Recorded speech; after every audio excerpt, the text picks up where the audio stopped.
In the summer of 1984, San Francisco is gripped by fear. Neighbors, family, and friends are vanishing without a trace. Police are perplexed. The investigation takes a deadly turn when a killing field is uncovered high in the California mountains. As the body count climbs, the evidence points to an elusive killer. To bring this murderer to justice, the small-town prosecutor must take a long, dark journey into the mind of a serial killer.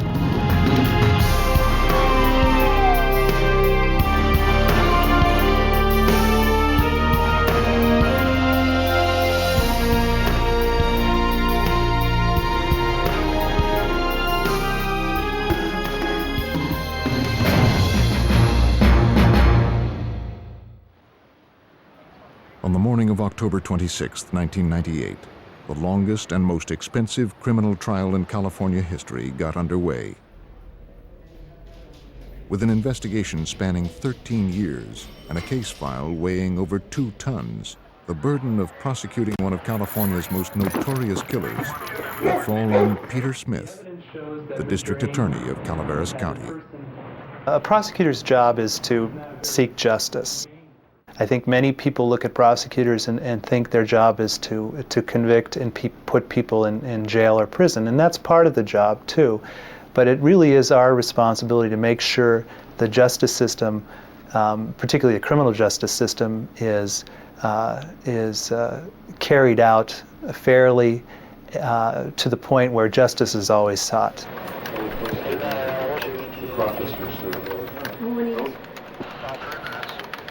On June 2, 1985, a South San Francisco dispatch operator received a call. A theft was in progress at South City Lumber. 31 Boy 1, 1087 Robert 1 at South City Lumber, Railroad and Spruce, on a 488 shoplifting. Officer Daniel Wright of the South San Francisco Police Department responded to the call. I had just 1 year on the street at that time, and my thoughts were, officer safety, be careful. Like any call you go to, things could go awry at any time.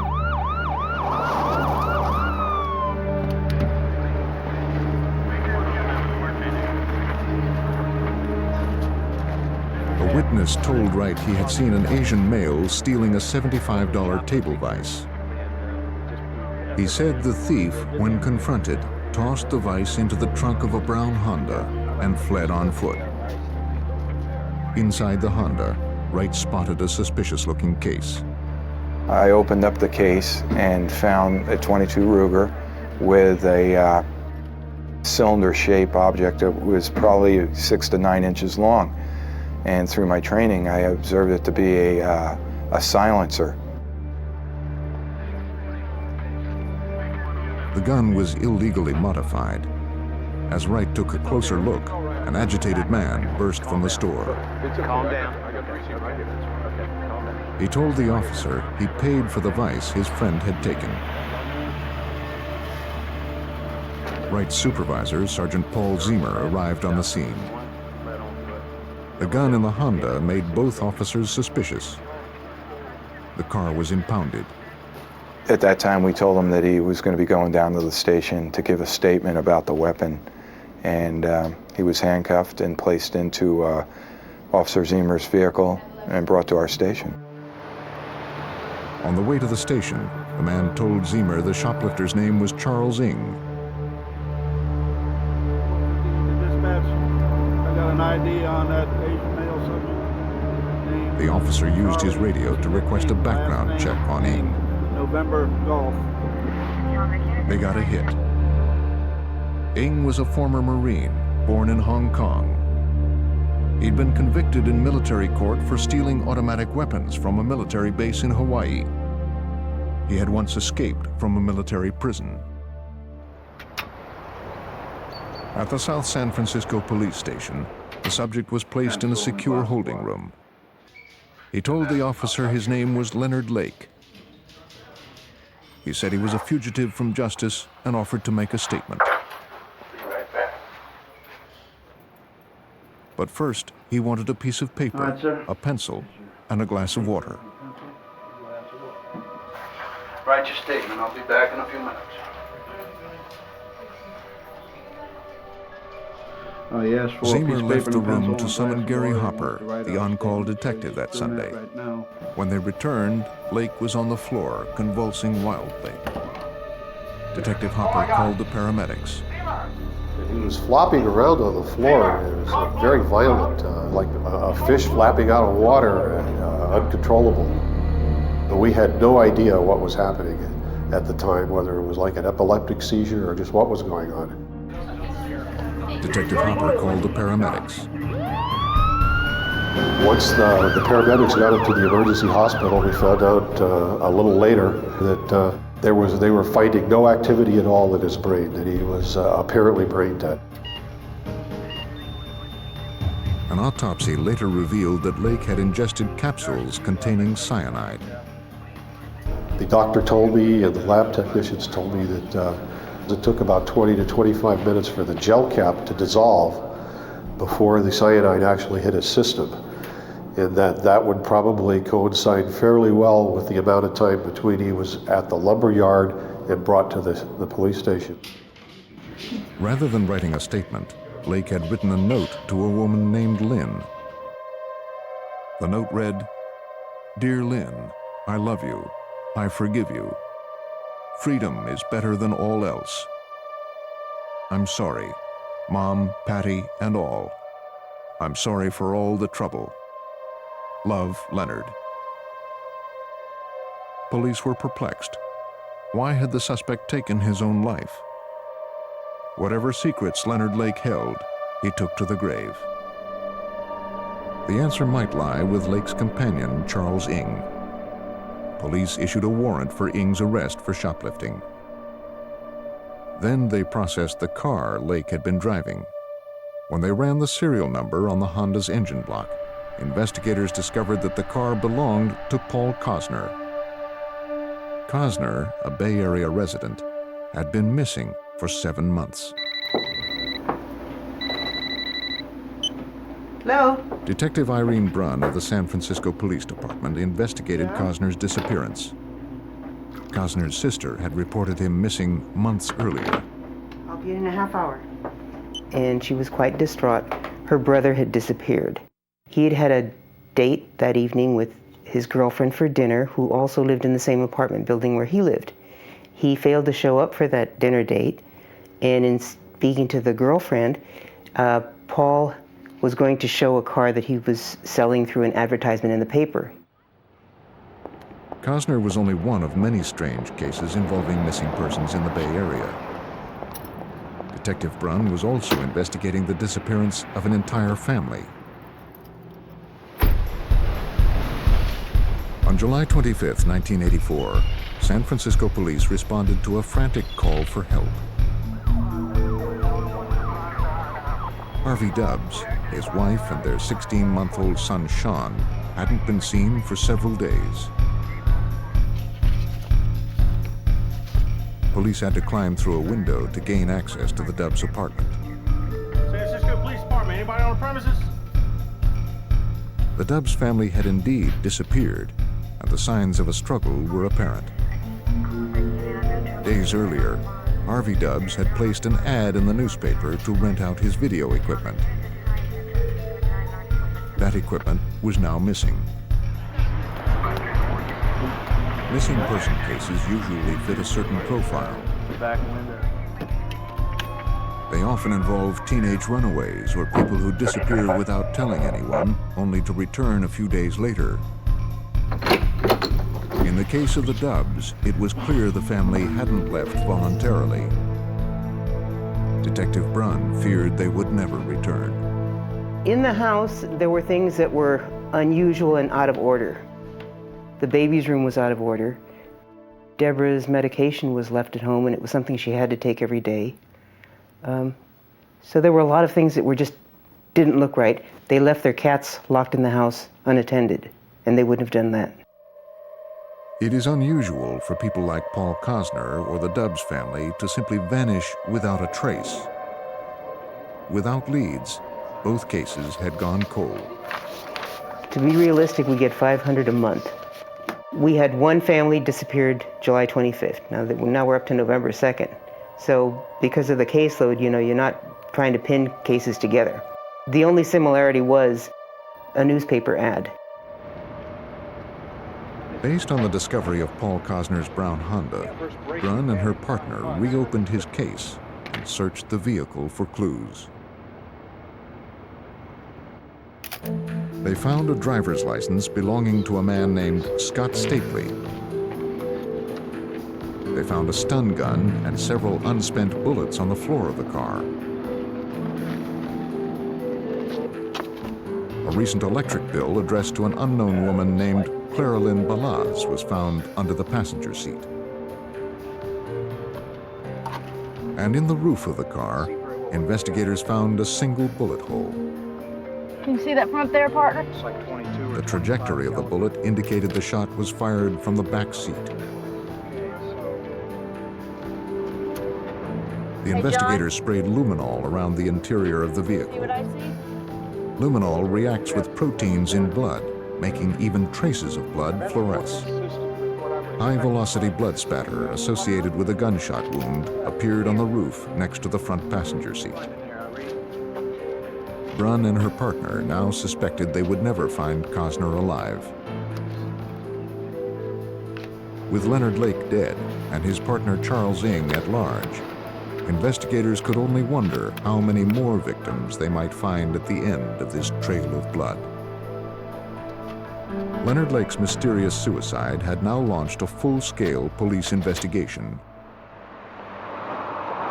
Brunn and her partner drove to the home of Leonard Lake's mother, who lived about an hour outside of San Francisco. Hi, ma'am. I'm Detective Tom Eisenman with the police department. At the house, they were surprised to find Clara Lynn Balaz, the woman whose name appeared on the electric bill found in Cosner's car. Okay. Clara Lynn Balaz was Lake's ex-wife. They had been married for 3 years, but divorced a year earlier. It's been a long drive up. Detectives suspected she might be the woman Lake addressed in his suicide note. They asked Balaz how an electric bill in her name wound up in Paul Cosner's car. Balaz explained the address on the bill was for a cabin her family owned in Calaveras County in Northern California. Although Brunn and her partner were eager to search the cabin, Balaz claimed she was too busy to take them there until the next day.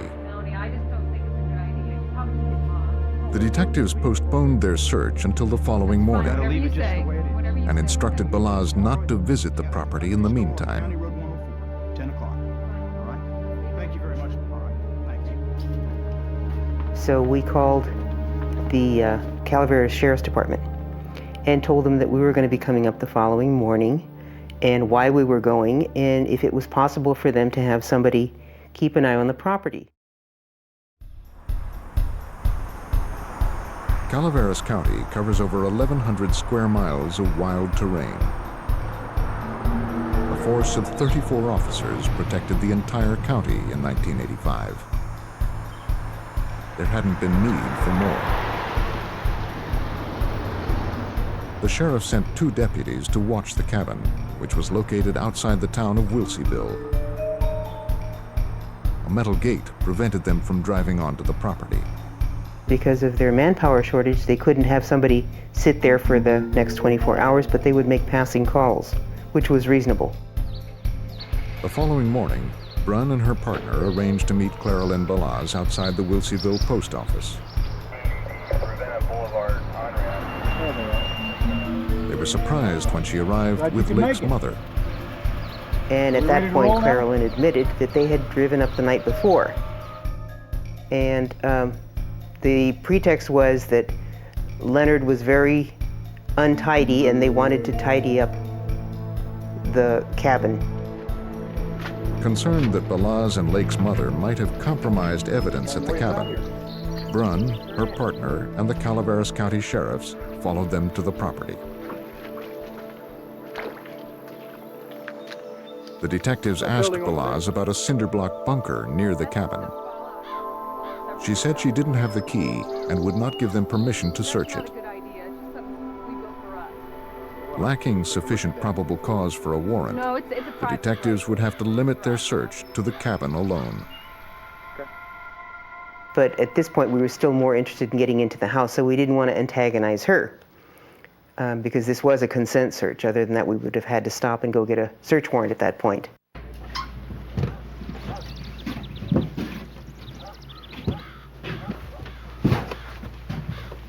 While her partner questioned Balaz, Detective Brunn searched the house.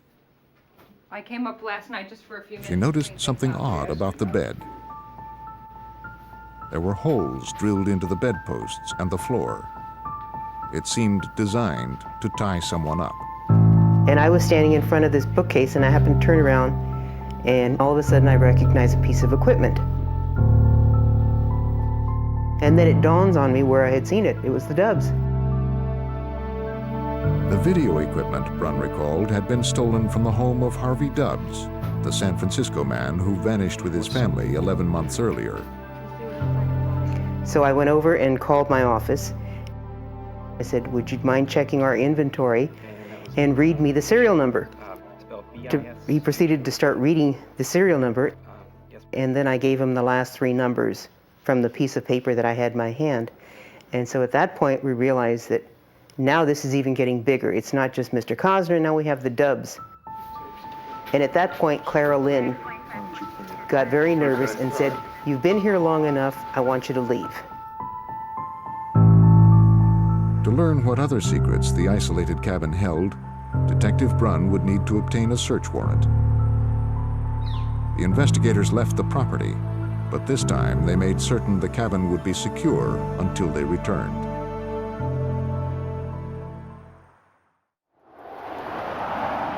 As investigators conducted a search of Leonard Lake's cabin in Calaveras County, they had discovered video equipment that belonged to a family who had been missing for nearly a year. This gave them sufficient probable cause to petition the judge for a warrant. Ron McFall led the investigation for the Calaveras County Sheriff's Office. We did get one that day, and later that afternoon we went back to the residence to conduct a search of the residence and the property and what looked like a tool shed at first. The tool shed was a cinder block structure that bordered the driveway. Clara Lynn Balaz referred to it as a fallout shelter. Got it.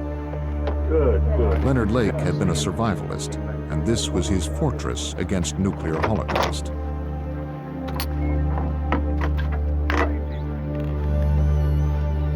As the heavy doors swung open, investigators could only wonder what they might find inside.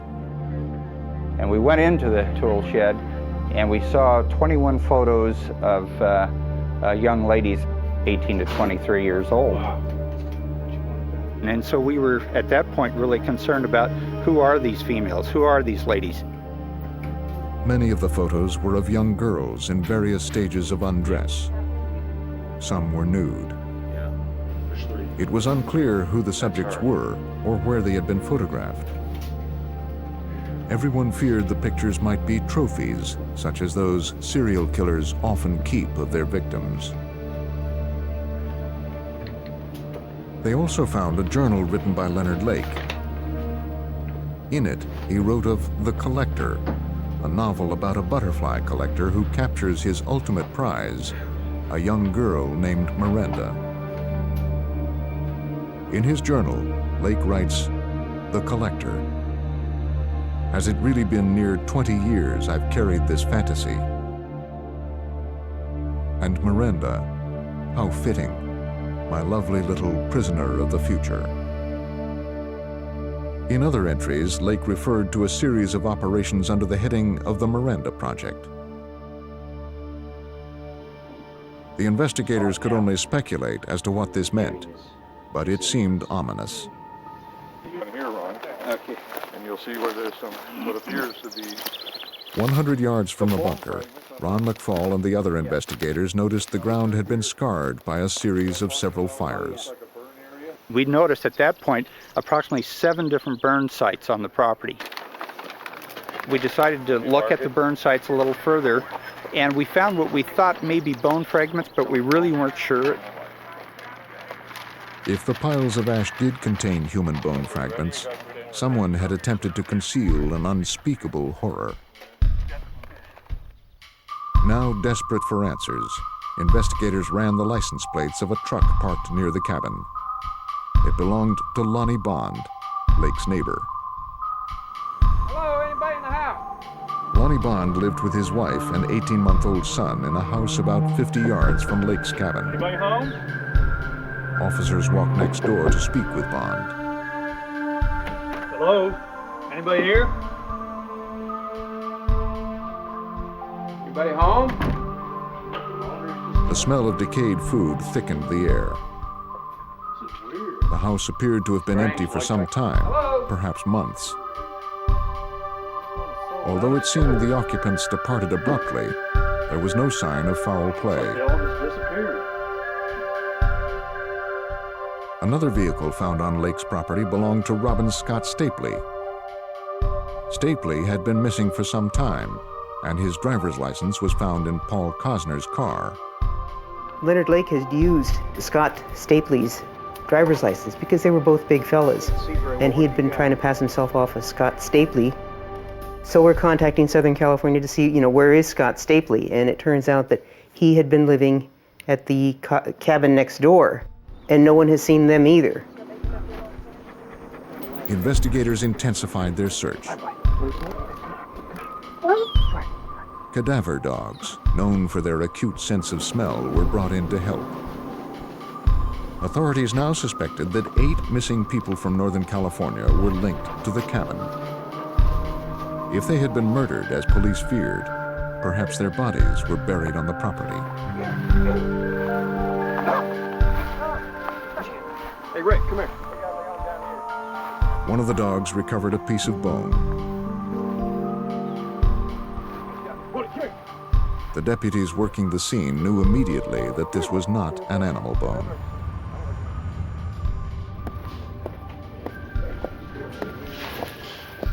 With the discovery of human remains, what had been a missing persons case now became a homicide investigation. Investigators declared Leonard Lake's property a crime scene and assembled a task force to process the cabin and surrounding property. We're going to just brief you a little bit about what's happening. Due to the expanding scope of the case, the Calaveras County Sheriff's Office called in additional help. The location that we're talking about, Specialists from the San Francisco Police Department and the California Department of Justice arrived to help with the investigation. again,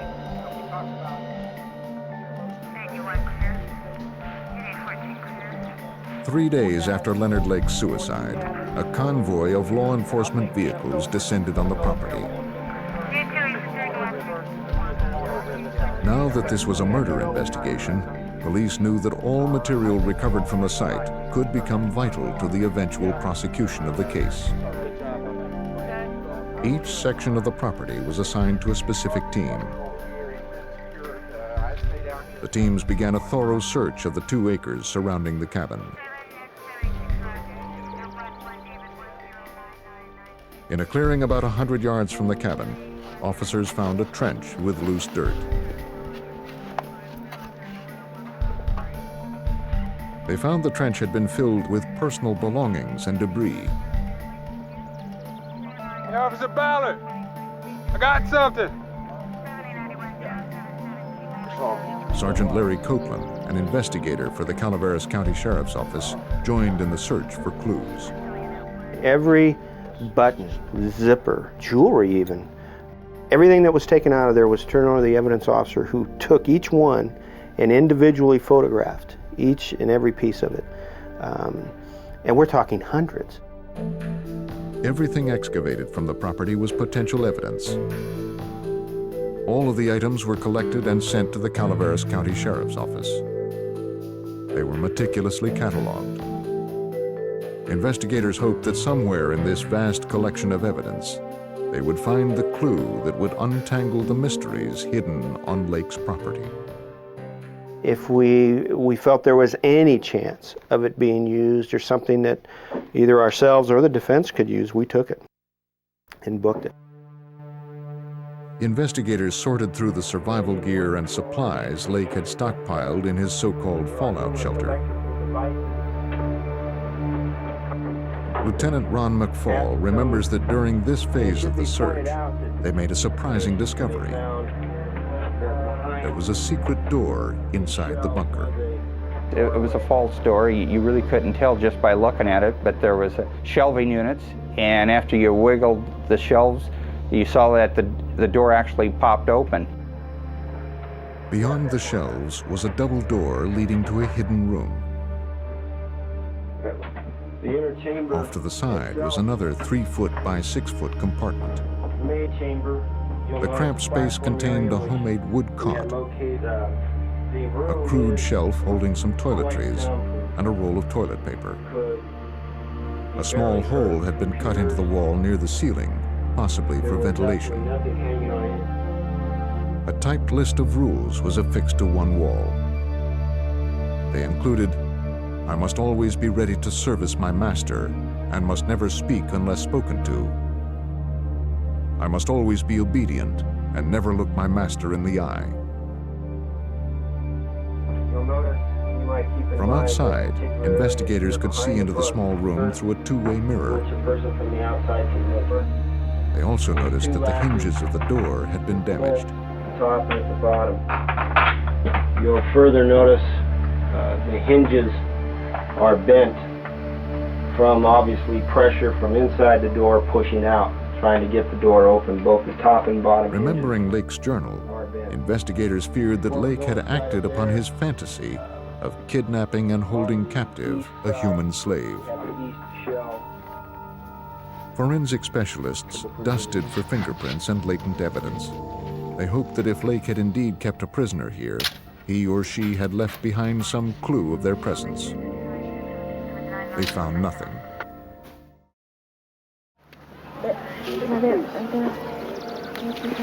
As the search of the property outside the bunker continued, an investigator noticed some loose soil next to the driveway. There, they found a 5-gallon plastic paint container.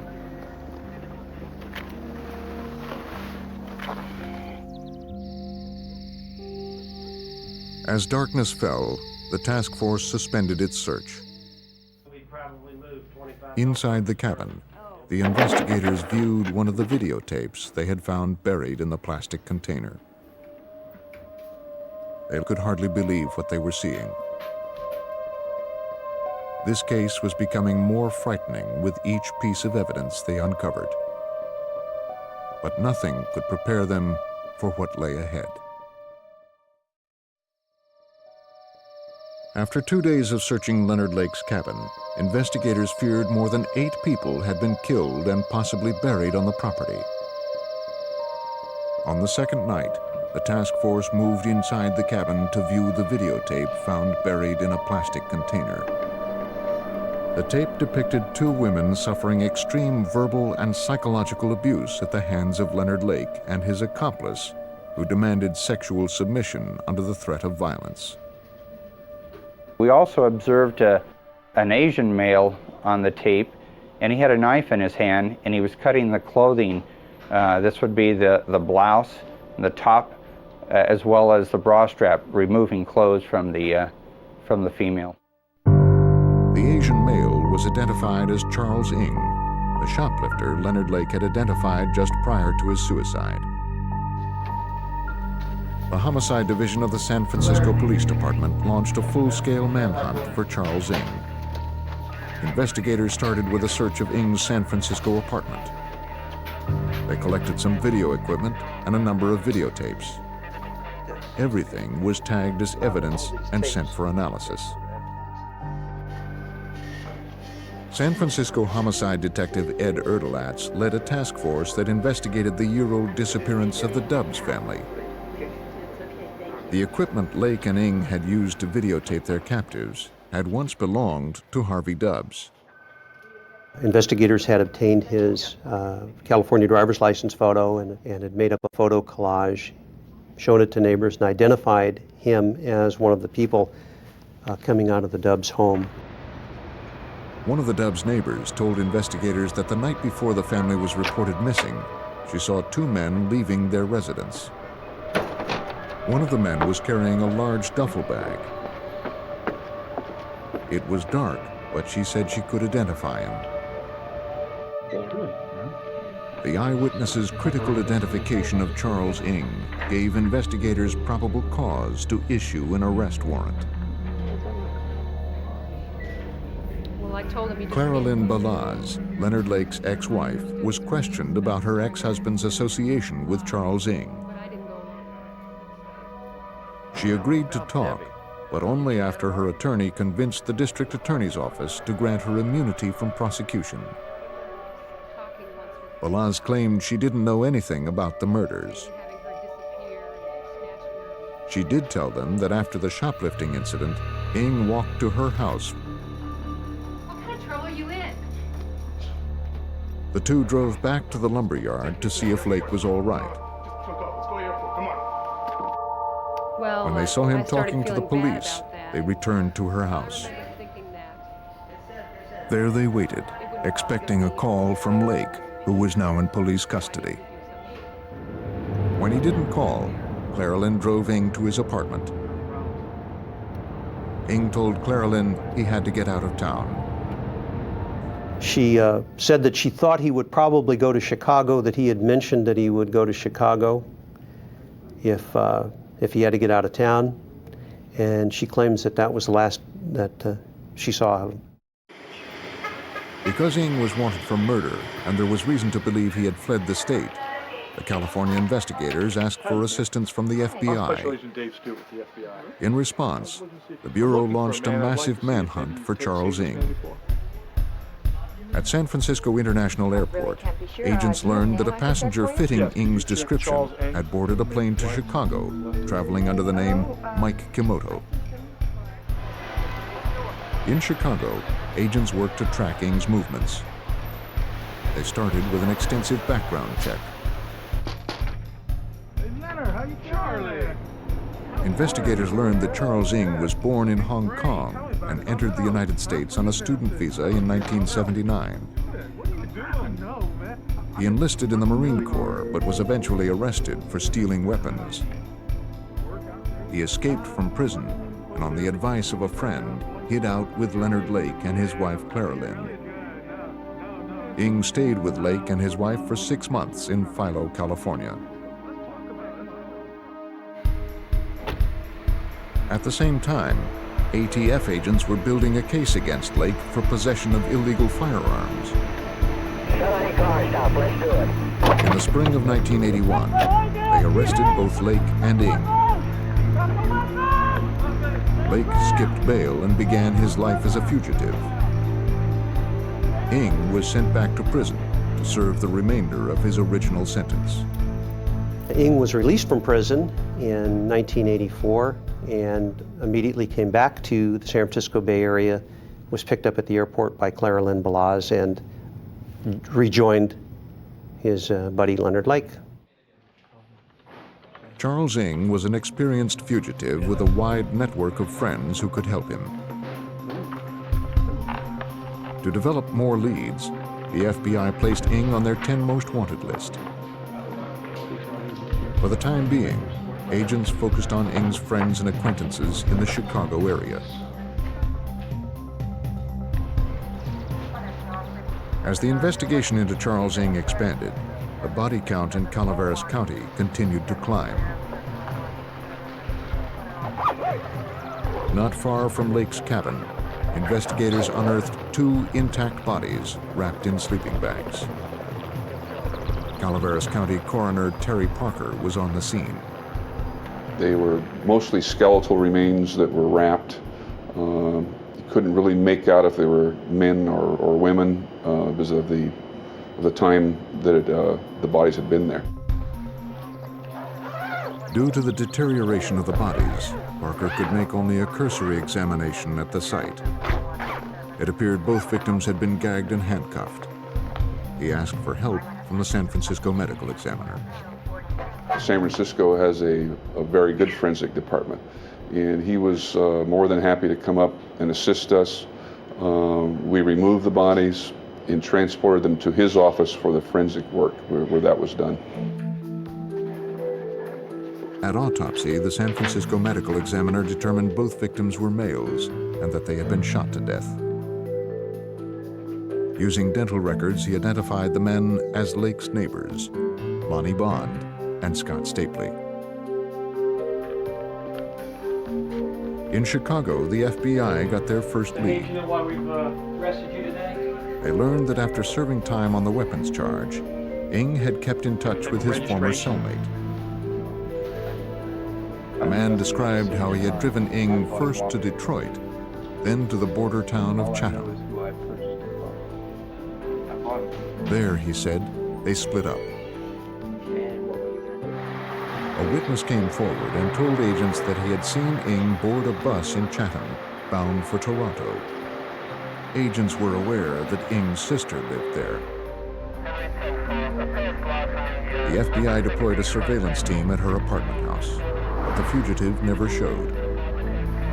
After days of following Ng, the trail grew cold. A suspected serial killer was now roaming free in Canada.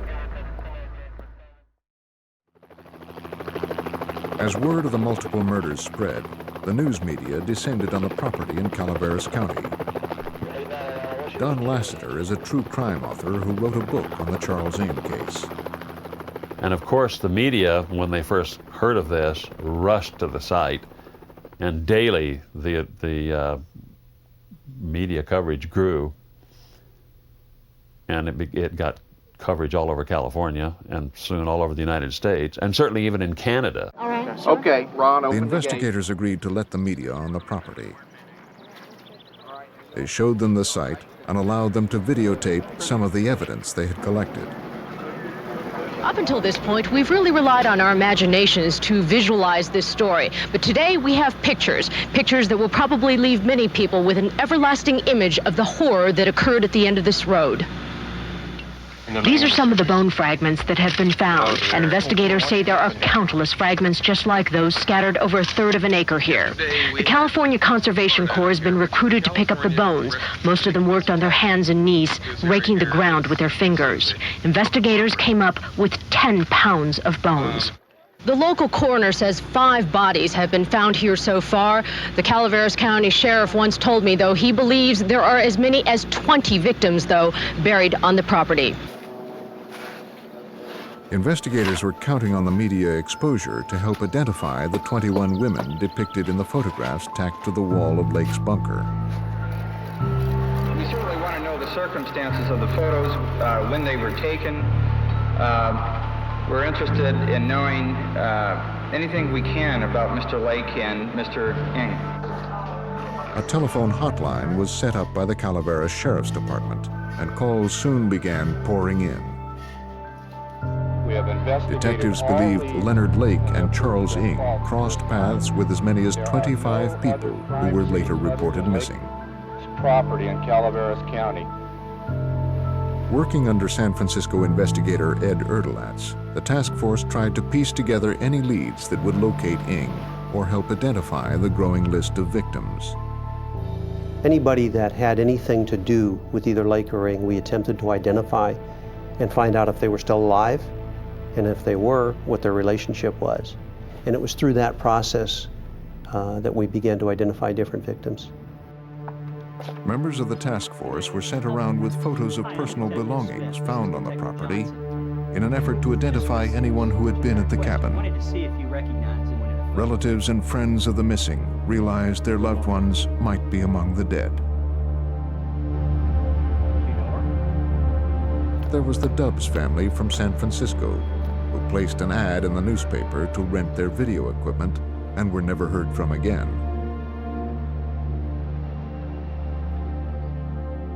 Randy Jacobson, a friend of Leonard Lake's, was found buried near a chicken coop behind the cabin. Jeff Gerald, who worked with Ng at a San Francisco moving company, disappeared along with his friend Clifford Paranto, who worked at the same company. Ing's longtime friend Mike Carroll and his girlfriend Kathleen Allen had disappeared. Lake's neighbors were also missing. Lonnie Bond, Brenda O'Connor, and their 16-month-old child, Lonnie Jr. Their friend, Robin Scott Stapley, had vanished with them. And finally, Paul Cosner, whose car had originally led investigators on this trail of kidnapping and murder. The task force received one bit of good news. Hey, listen up, fellas. We finally caught a break on this one. We were able to ID all these women, and they're all still alive. Finding the girls alive was a relief, but Lake's property still held many mysteries. Agents feared they would never know the complete story of the Calaveras County murders unless they found Charles Ing. After weeks of searching, they still had not located the fugitive.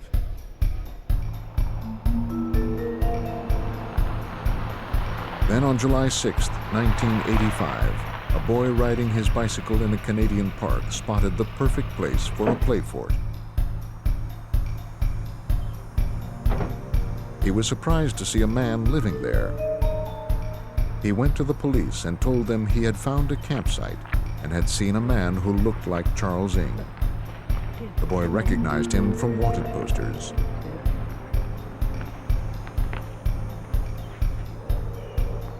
He led police to the makeshift shelter, only to find that Ing had fled. This campsite's clear. He's gone. Later that same day, Charles Ing would make the mistake investigators had been waiting for. Ironically, it was the same mistake that started the police investigation a month earlier. Call the police now. Check him. Okay. A security guard confronted a young Asian male as he slipped stolen merchandise into his knapsack in a Calgary department store.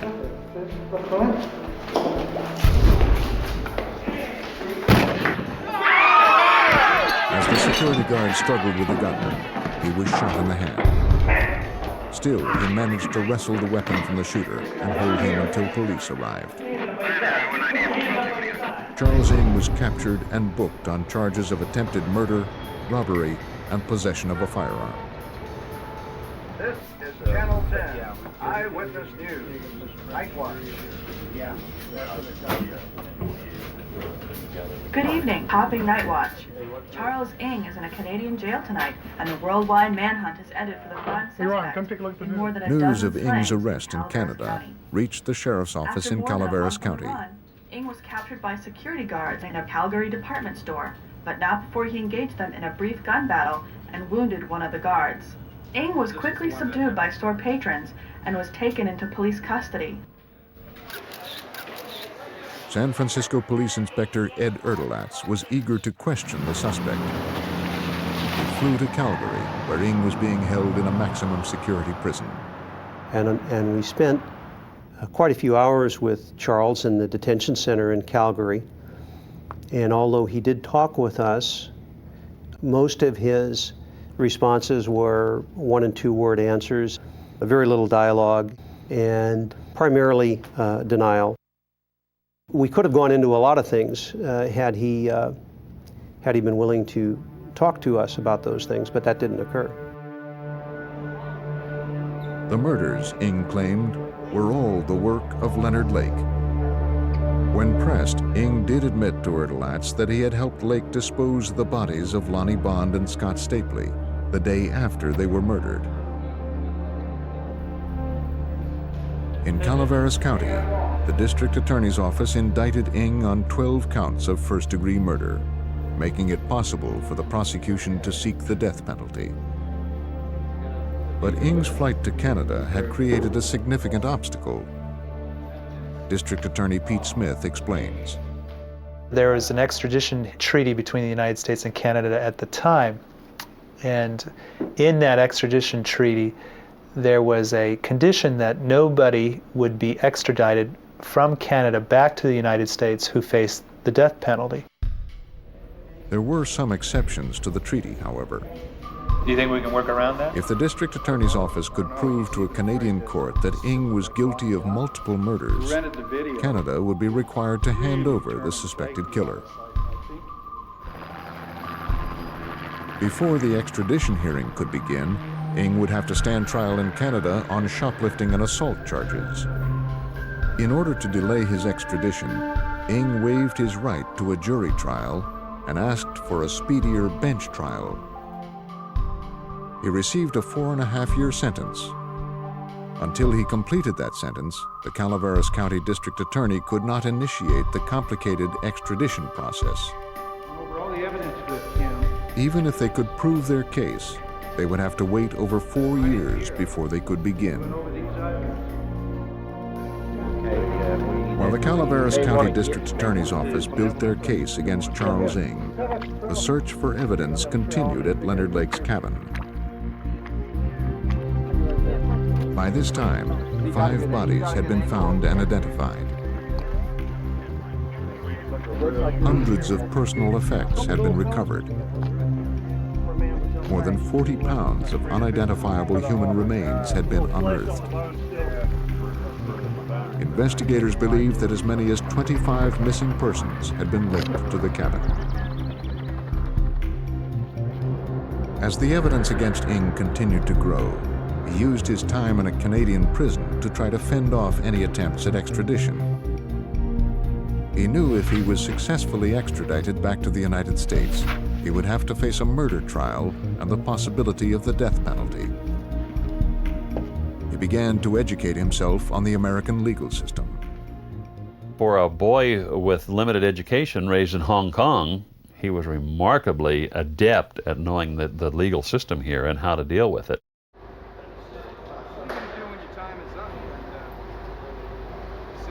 A guard reported to the prison warden he overheard Ng say to a fellow inmate, "If you want to delay the system, you just have to fire your lawyers."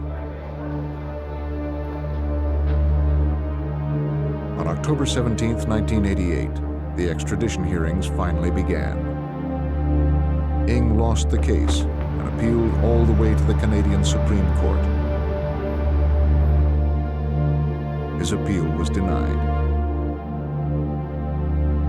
Within the same day, Charles Ng was placed on an airplane in Canada and flown back to California. But the pursuit of justice was far from over. Charles Ng had used his time in Canada to arm himself with enough legal knowledge to wage an all-out war on the American judicial system. On September 26, 1991, suspected serial killer Charles Ng was finally returned to California. The Calaveras County District Attorney charged Ng with 12 counts of murder. Detective Sergeant Randy Grassmuck transported Ng daily from the California Department of Corrections to the Calaveras County Courthouse. We had high security. We had our SWAT team up on the roof for a while. We had heard that somebody wanted to kill Charles Ng. But let's face it, the last thing we wanted to do as Calaveras County Sheriff's Department was lose Charles Ng. Calaveras County was not prepared to handle a prisoner like Charles Ng. Their courthouse wasn't secure enough to hold a maximum security prisoner. The county had to build a special cage to house Ng during his legal proceedings. From the moment Ng arrived in the county, he was intent on wreaking havoc and creating delay. He began by trying to fire his attorneys and complaining about his treatment. He filed motions for better food and a shorter commute from the prison. He demanded to have his cage dismantled. Although each motion was frivolous, it sapped the resources of the Calaveras County District Attorney's Office. I didn't realize how truly huge this case was. We're very small. We have 5 attorneys, including myself. There's the assistant district attorney, and then I have 3 deputy district attorneys. We have 2 investigators, and we have 3 support staff, and that's it in our criminal division. It's like a very small law firm. The prosecution battled Charles Ng for a full year before his preliminary hearing even started. Your Honor, at this point in time, we would like to present photos, affidavits, and videotapes into evidence against the defendant. The purpose of this proceeding was simply to determine whether the prosecution had sufficient evidence to try Ng for the 12 murders. Case against the defendant, moving forward to trial. Although the burden of proof is not as strict as that of an actual trial, the prosecution had little direct evidence linking Ng to the murders. Lacking eyewitnesses, fingerprints, and blood evidence, the prosecution would have to present its case mostly on circumstantial evidence. Their strongest evidence was the videotape found at the cabin entitled M Ladies. The preliminary hearing was the first time the tape was played for the public. On the tape, Lake and Ng were seen torturing two women, one of whom was Brenda O'Connor. Inspector Erdelatz explains the impact of the videotaped evidence. Brenda O'Connor is a woman who lived on the adjacent property with her boyfriend and his friend and their little baby. And you see her on film, she's handcuffed and she's begging Leonard Lake and Charles Ng for her baby back. She wants her baby back and she's crying. Of course, they killed this little baby, and it's such a sad thing to see, her asking for this little baby back. The tapes were incriminating, but with so little physical evidence directly linking Ng to the murders, the prosecution would have to rely on the testimony of another criminal. Hey, Maurice Laberge had served time with Ng in Canada. To pass the time, Ng entertained Laberge with crudely drawn cartoons depicting his crimes and with stories of what had happened at Lake's cabin in California. To gain favor with his parole board, Laberge turned over the cartoons and told authorities the details of his conversations with Ng. One of the most damning cartoons depicted Ng killing a baby. Laberge testified at Ng's extradition hearing, detailing everything Ng had confessed during their jail time together. Laberge's testimony was presented as evidence. On November 13, 1992, the court found sufficient grounds to try Charles Ng on 12 counts of murder. The judge set his trial date for January 12, 1993. We felt that the case would be tried and over with by 93, but no later than 1994. Well, that didn't happen. What did happen was delay. Now that Ng knew he would stand trial for his crimes, he began a desperate attempt to delay the proceedings in any way possible. He filed a motion alleging that his court-appointed attorneys were incompetent. He succeeded in firing them, and the court appointed him new counsel. Because pre-trial publicity made it impossible to find an impartial jury in Calaveras County, Ng's new defense team filed a motion to move the trial. The judge granted the motion, moving the trial to Orange County in Southern California. A fully loaded 36-foot truck delivered a mountain of case material to Ng's new counsel, the Orange County Public Defender's Office. The material included hundreds of boxes of records documenting 8 years of courtroom hearings, witness testimony, investigative, medical, and police reports, and thousands of evidence photographs. William Kelly, Ng's newly appointed counsel, asked for and received 2.5 years to prepare his client's case. The prosecution made the move from Calaveras County, 400 miles south, to Orange County, and prepared for the largest case of their careers.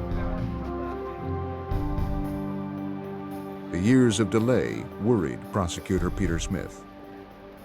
As you know, in any case, memories fade, witnesses die, things of that nature. And so when you tack on 6 years to the life of a criminal case, that's a long time to delay a case from going to trial.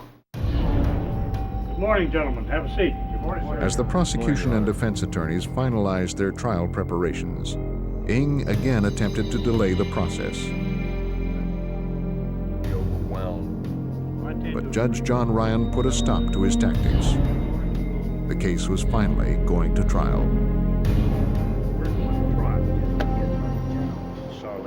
The prosecution team from Calaveras County worked out their strategy with Charlene Honaka, the Deputy Attorney General for the state of California. Yes, I know.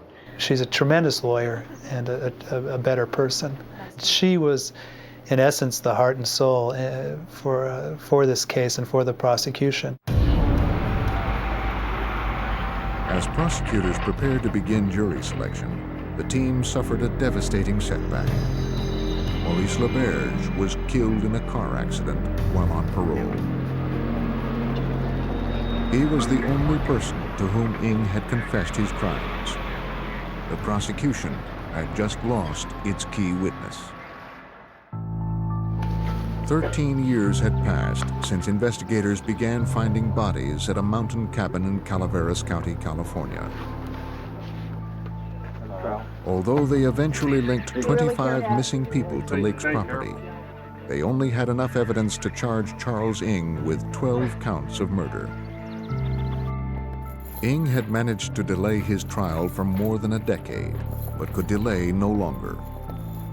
The murder trial of Charles Ng was finally about to begin. The accused serial killer's fate would now rest with a jury of his peers. Peter Smith's job was to select that jury. Because the case was going to take so long, we had to time qualify jurors. We had to bring in over 2,000 people from Orange County to ask them basically, can you commit to the time it'll take to try this case? While counsel was in the midst of qualifying the jurors, Ng grew agitated. Please restrain yourself. Shouting obscenities, he tried to halt the proceedings, telling the judge that he did not want a trial. Judge Ryan ordered Ng to wear an electric stun belt for the duration of the trial. The bailiff could trigger the device by remote control if he became violent again. Attorneys from the prosecution and the defense took a month to choose a jury of 8 women and 4 men, along with 6 alternates. To protect their identities, each member of the jury was assigned a number. On Monday, October 26, 1998, the trial began with opening statements. For both the prosecution and the defense, opening statements serve as an outline telling the jury what they are trying to prove and how they intend to prove it. With the years of waiting over, Charlene Honaka rose to make the opening statement for the prosecution. What the evidence in this case is going to show is that this defendant, with Leonard Lake, planned and committed the 12 charged murders in this case.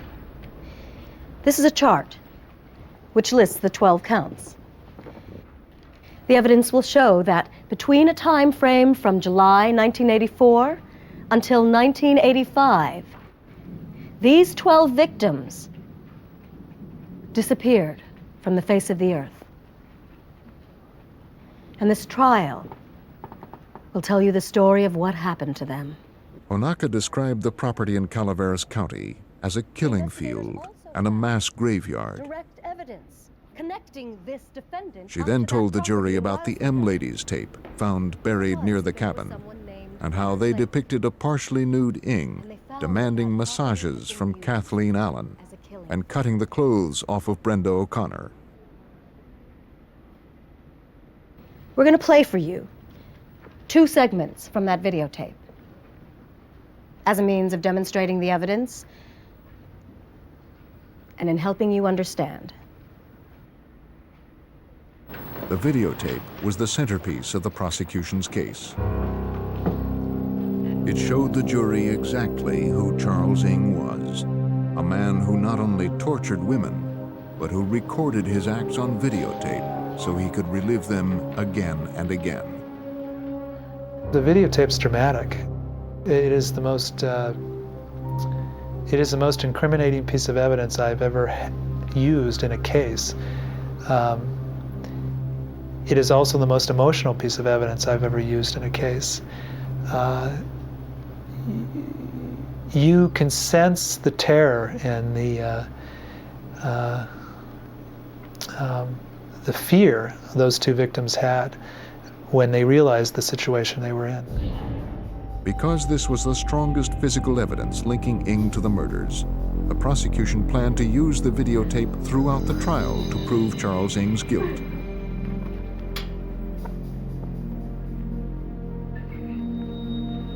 William Kelly, Ng's court-appointed attorney, scarcely mentioned the defendant in much of his opening statement.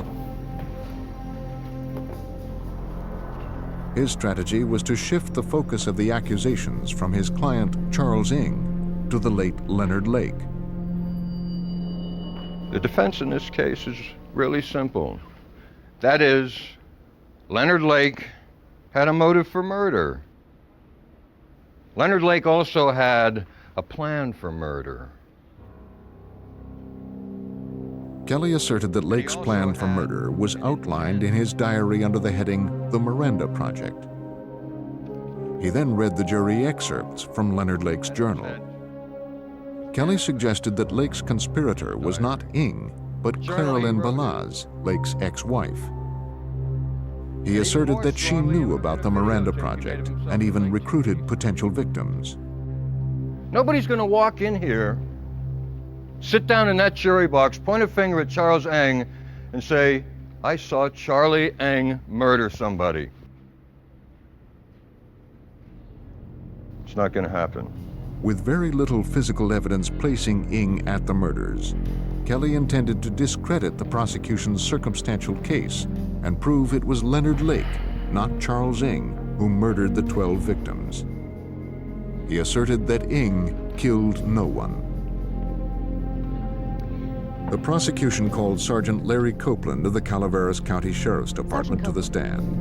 Can you tell us how long He told the jury about a startling discovery he made while analyzing the videotapes confiscated from Ng's San Francisco apartment. And I'd put this tape in and push play, and it started with the credits. So I thought, well, gee whiz, someone didn't rewind this tape. So I pushed rewind, but I didn't push stop first. I just pushed rewind.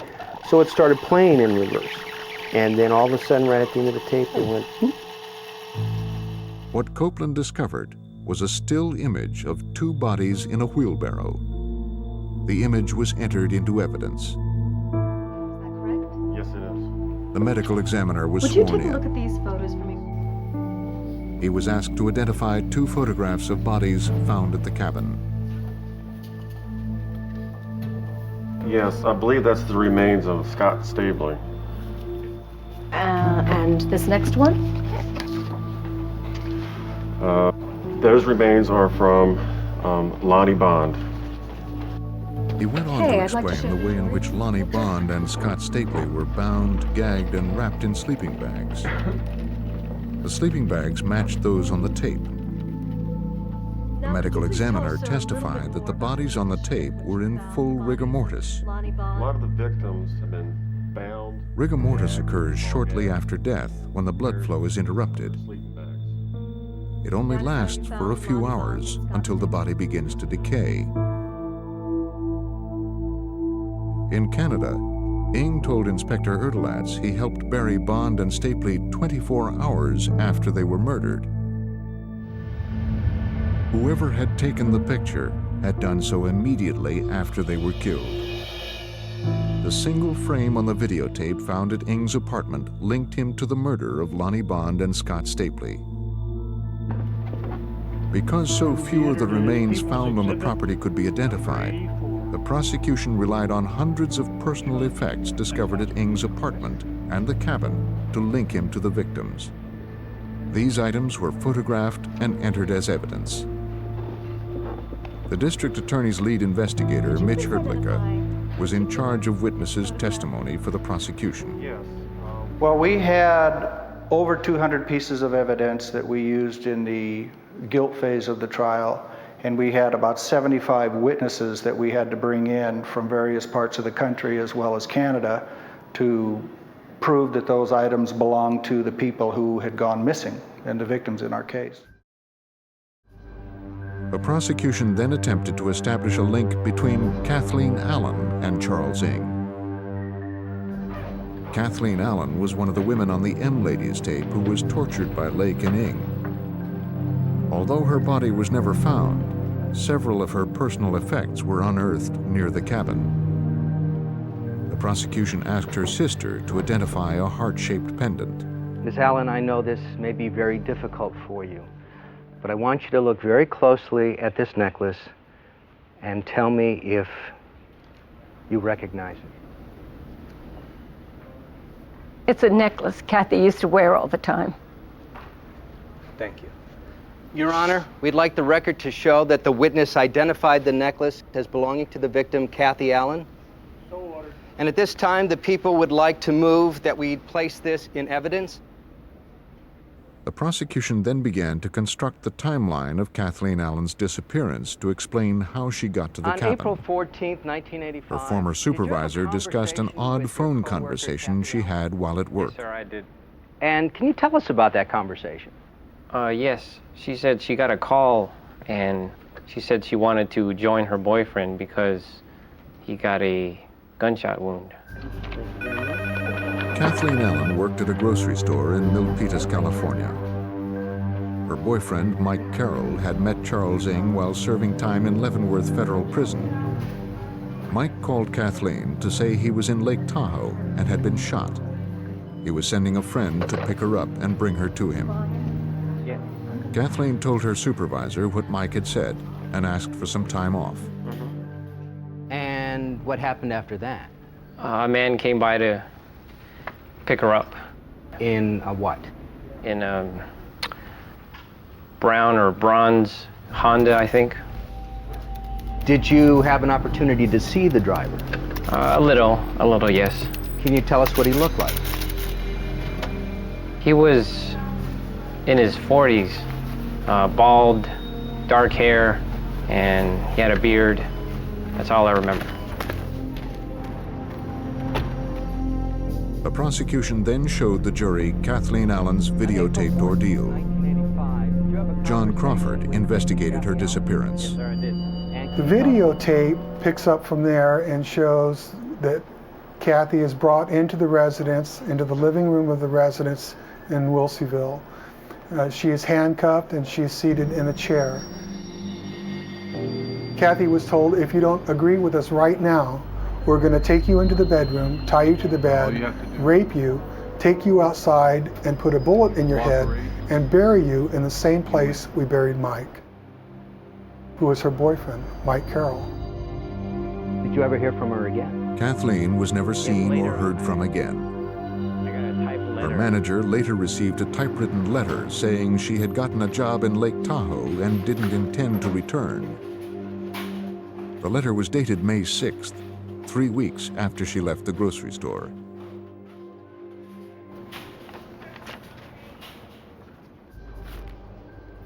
Many of the victims' co-workers, families, and friends received typewritten letters from the victims to explain their absence. A comparison of the letters showed they all originated from the same typewriter. An Olympia typewriter found in the cabin was analyzed by forensic document examiners. They concluded that it was the one on which the letters were written. The prosecution entered the typewriter into evidence.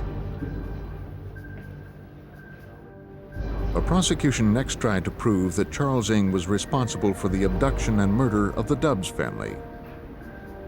Miss Tuck, you told us that your last contact with Deborah Dubs was They called Karen Tuck, who was asked to testify about the last time she spoke with her friend Deborah Dubs on the telephone. Well, Deb was expecting someone to come over to talk to Harvey or see his video equipment. And then the doorbell rang, or someone knocked, and we terminated the conversation. So someone came to her door while you were in the phone conversation with her? Right. Hi. Hi, we're here about the video equipment. Yeah. Harvey Dubbs, a part-time wedding photographer, had placed an ad in a newspaper offering to rent his video equipment. He's got a heavy-duty coax cable, too. Karen Tuck told the court she tried to call Deborah Dubbs the next day, but no one answered the phone. The Dubbs family disappeared on July 25th, 1984. Their bodies were never found.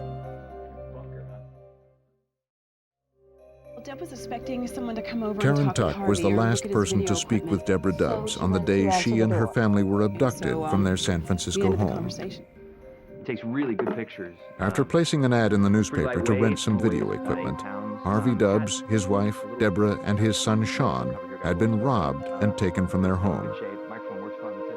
The family was never seen again.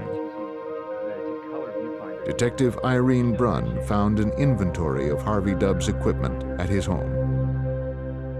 Harvey was meticulous in keeping records and photographs, and he kept the original receipts from when he purchased them. He had serial numbers, brand names for everything that he had. Ravenna Boulevard on-ramp. Harvey Dubbs' detailed records enabled investigators to trace his equipment to Leonard Lake's cabin. But some video equipment was also found in Charles Ng's apartment. One of these pieces matched Harvey Dubbs' inventory. The prosecution entered the video equipment into evidence. Since the Dubbs' bodies were never found, the prosecution's strategy was to use overwhelming circumstantial evidence to tie Ng to the missing family. A case is like a puzzle. You have to start putting the pieces together so that the jury can get a clear understanding of what took place. And to prove a case, you have to fit enough pieces of the puzzle together so that a jury believes beyond a reasonable doubt that a particular defendant murdered or committed a crime. And focused our attention on this bunker. Sergeant Larry Copeland was called back to the stand. Well, when we first came on, He testified about the 7 burn sites they had found. He also described the hundreds of bone fragments he found, many of which had been crushed, burned, and scattered around the property. Discover a complete, Judging from the size skeleton. and number of burn sites, investigators suspected Lake and Ng had used fire to dispose of the bodies of many of their victims. The condition of the remains would make it impossible to identify all the victims. No one had witnessed any of these crimes. But the prosecution's next move was to put Ng's confessor on the stand. During his Canadian prison term, Ng told Maurice LaBerge he helped Lake abduct victims and burn their bodies. LaBerge was the prosecution's key witness. His first-person account on the drawings Ng gave him would cement their case. But LaBerge died before the trial began. At the extradition hearing in Canada, LaBerge testified about everything Ng had told him. In a calculated move, the prosecution argued to have the written transcripts of LaBerge's Canadian testimony read into the record. If it's intended to show that Leonard Lake Despite the killed all defense's 12 strong objections, the judge ruled to admit the transcript. Sergeant Raymond Monroe, the Royal Canadian Mounted Police, took the stand and read LaBerge's prior testimony. The defendant. In the transcript, LaBerge described how Ng gave him the grotesque cartoons and spoke of the crimes he committed, including the videotaped sessions with Kathleen Allen and Brenda O'Connor. Following statement. He told me that the videotape shows a female complaining that it's too warm, and he had a butterfly knife, he called it. He flicked it open and cut her clothes off.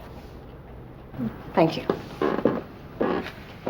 Maurice LaBerge was a career criminal who served repeated terms for robbery and sexual assault.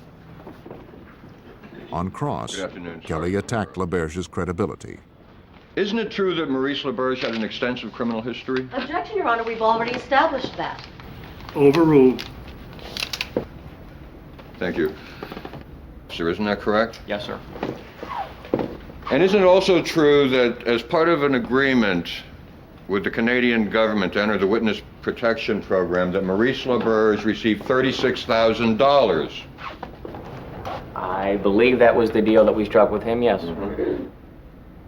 Kelly implied that LaBerge's testimony had been bought and paid for. Sexual assault and robbery? Yes, it is. And do you recall offhand what, if any, contents were retrieved from the automobile at the site of the accident? There was $20,000 in cash found in the vehicle. $20,000 in cash? Kelly's cross-examination had been successful in insinuating that LaBerge would say anything for money.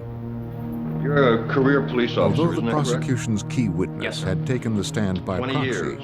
Yes, sir. they now feared the defense attack had destroyed his credibility. Isn't it true Sergeant Monroe was one of the prosecution's that Maurice last LaBerge witnesses. had numerous convictions for After presenting their case for 12 days, the prosecution rested. On November 17, 1998, William Kelly began presenting Ng's defense to the jury. He had a relatively simple strategy to prove that Leonard Lake was the real killer and Ng was just a bystander. First, Kelly called a series of women to the identify stand. yourself to the jury, please? Each Colleen testified Kelly? as to their bizarre sexual encounters with Leonard Lake. The women spoke of his interest in bondage and taking lurid photographs. One woman had a year-long relationship with Lake and posed for dozens of photos. She explained she left him because of his frightening fantasies involving sex and death. So that would have been 15 years ago?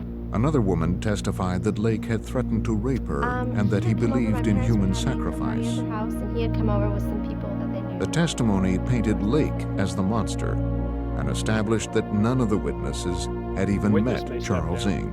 Thank you.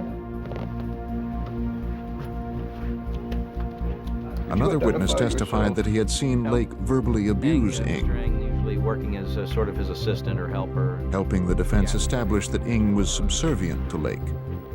By calling witnesses who had often seen Balaz with Lake at the cabin, the defense attempted to show that Balaz herself was an accomplice to Lake. Kelly also used this testimony to demonstrate that Ng spent little time at Leonard Lake's cabin. The defense's strongest proof that Lake planned to kidnap, torture, and murder his victims was his journal. It was here that Lake outlined the so-called Miranda Project. While the jury was out, Kelly moved to enter an edited version of the journal into evidence. Because the edited version eliminated references to Charles Ng, the judge resisted. I believe the court should eliminate misleading evidence. And this edited diary could do just that, if it is intended to show that Leonard Lake killed all 12 victims without the help of Charles Ng. I believe the diary needs to be excluded. Most of it is just pure junk. But the diary shows that Lake was thinking of the fantasy for 20 years. The jury knows what Lake planned. This edited diary is inadmissible. Kelly's attempt to put Leonard Lake on trial appeared blocked. But he countered the prosecution's strategy with his next witness. In his opening statement, Kelly asserted Claralyn Balaz knew of the Miranda Project and helped Lake recruit women to photograph. Kelly believed she played a far more active role than she admitted and asserted it was Balaz, not Ng, who was Lake's accomplice. The prosecution had not called her as a witness, so as Balaz took the stand, everyone in the courtroom, including the prosecution, wondered what she would say. Then Kelly read the immunity agreement. I'll read it to the jury. This is an immunity agreement between the state of California and Claralyn Balaz.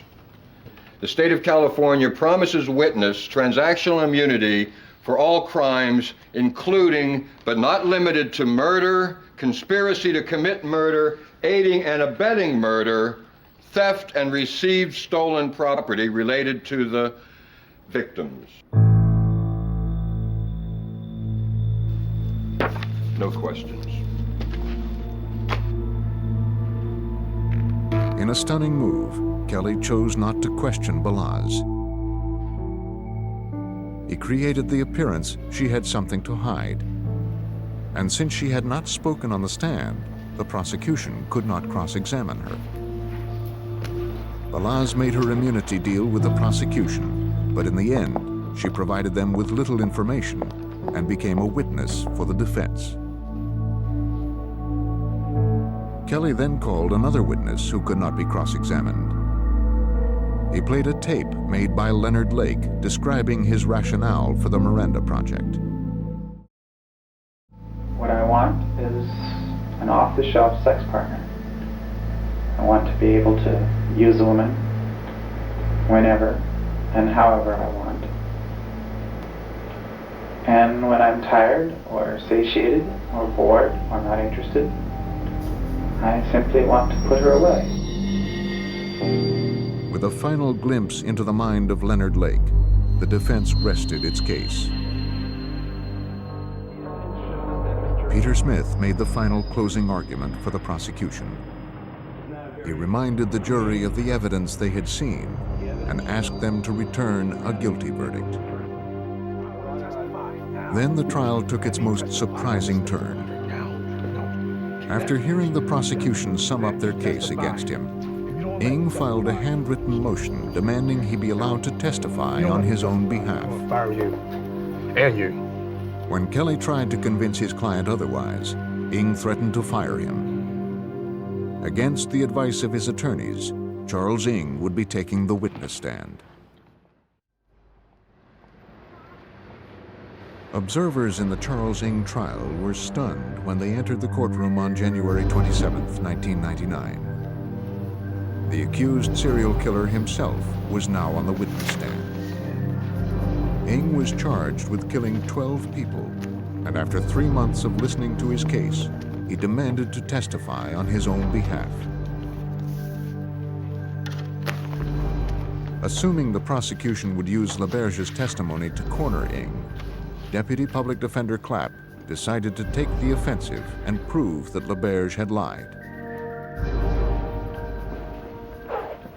Did you tell him that, with regard to Brenda O'Connor, Kathy Allen, that you shot them in the head while they were handcuffed and blindfolded? No. Ng testified that he had helped to imprison Brenda O'Connor and Kathleen Allen, but had not intended to hurt or kill them. Did you tell Maurice LaBerge that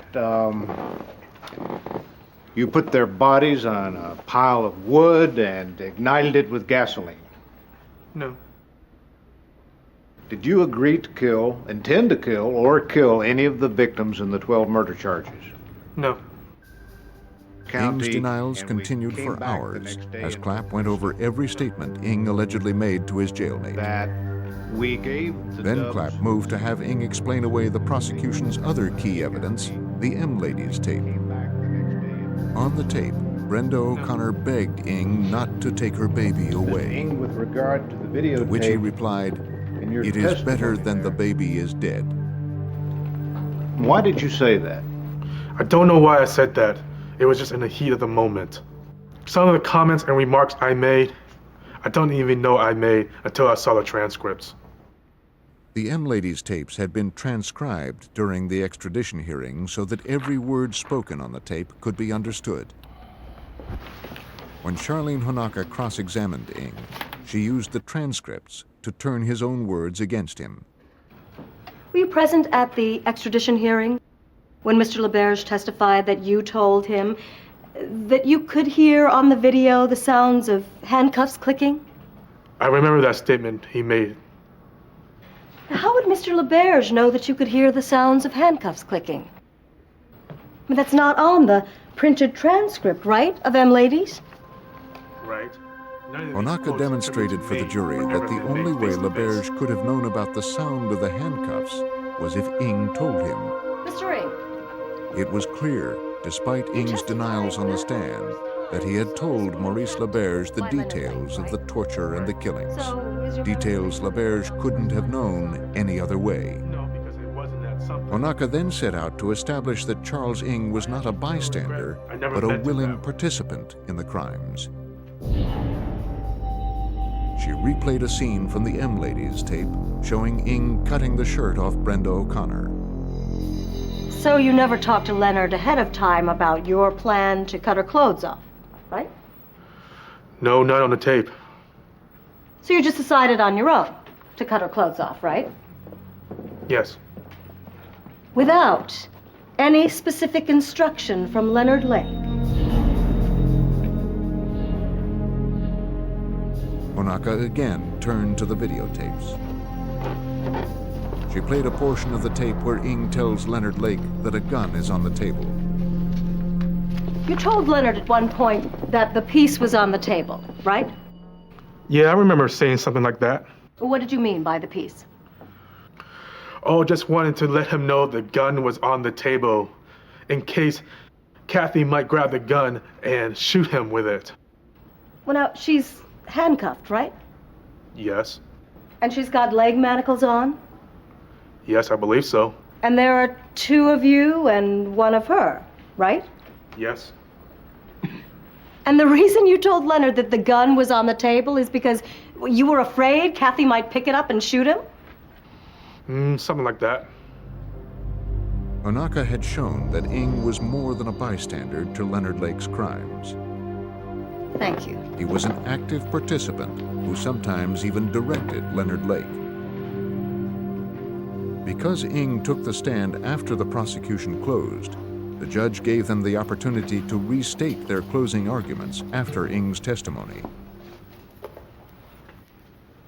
It's never Ng's fault. He always lays the blame on someone else. He was not under the control of Leonard Lake. He was his own person. He was making his own independent choices and doing the things he wanted to do.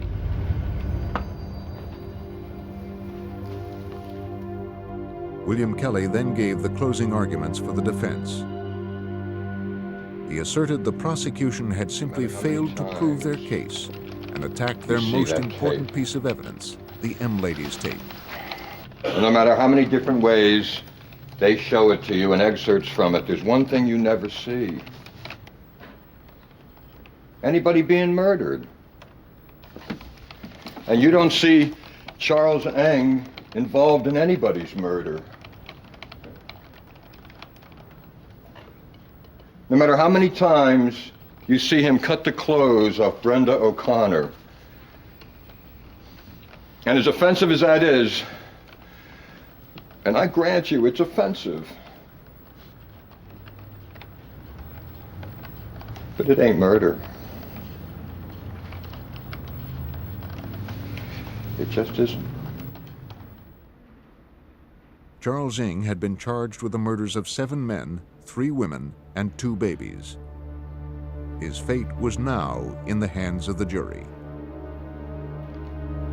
Anybody who prosecutes cases or tries cases knows there's never a sure thing with a jury. And that's the difficult aspect of being a prosecutor. You have to convince 12 people beyond a reasonable doubt. And all 12 have to agree. It has to be unanimous. The jury deliberated for a week, then 2 weeks. The media coverage intensified as the deliberations stretched into their 3rd week. The prosecutors became increasingly concerned that the jury was having difficulty making a decision. This was not a good sign for the prosecution, who knew their case was mostly circumstantial. If the jury demanded strong physical evidence linking Ng to the crimes in order to deliver a guilty verdict, then Charles Ng might go free. As time dragged on, all the prosecution could do was wait.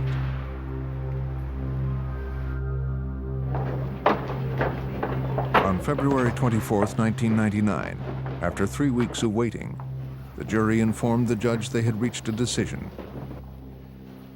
The prosecutors had called approximately 75 witnesses and presented about 200 pieces of evidence to prove the charges against Charles Ng.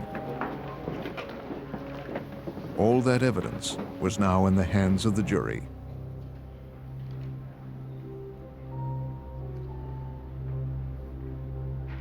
Has the jury reached its verdict?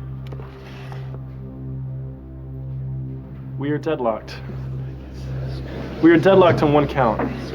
Would the defendant rise and face the jury, please? Read your verdict. We, the jury, in the above entitled case, find the defendant, Charles Ng, guilty of the murder of Sean Dubs as charged in count 1. The jury found Charles Ng guilty of 11 counts of first-degree murder. They could not come to a conclusion on the death of Paul Costner. They did not feel they had enough evidence to convict. Charles Ng was sentenced to death. For the prosecution, the long ordeal was finally over. And I was just happy for the people of Calaveras County that finally Mr. Ng was found guilty of these murders after so many years. I'm proud of the fact that I was the district attorney at the time and prosecuted Charles Ng, and I was in essence the last person standing from Calaveras County after all of these years. With a final cost of over $20 million, the longest and most expensive criminal case in California history came to a close. For 13 years, the prosecution never wavered in their pursuit of justice. Charles Ng now sits on California's death row.